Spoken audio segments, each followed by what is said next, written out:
حضرت داؤد علیہ السلام اللہ تعالیٰ کے نیک برگزیدہ پیغمبر یاد رہا، جن کو اللہ تعالیٰ جن کو اللہ نے بڑی خوبصورت عطا فرمائی تھی، لہن داؤدی مشہور ہے یاد رہا۔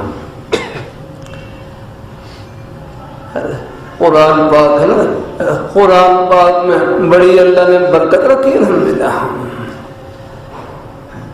حضرت داؤد علیہ السلام خوبصورت آواز میں وہ زبور کی تلاوت کرتے آتے نا، وَسَخَّرْنَا الْجِبَالَ مَعَهُ يُسَبِّحْنَ وَالطَّيْرَ، تو پہاڑ بھی اللہ پاک کی تسبیح بیان کرتے، وہ طیر اور پرندے سمیت پرندوں کے، اور پرندے بھی تسبیح بیان کر رہے ہوتے ہیں۔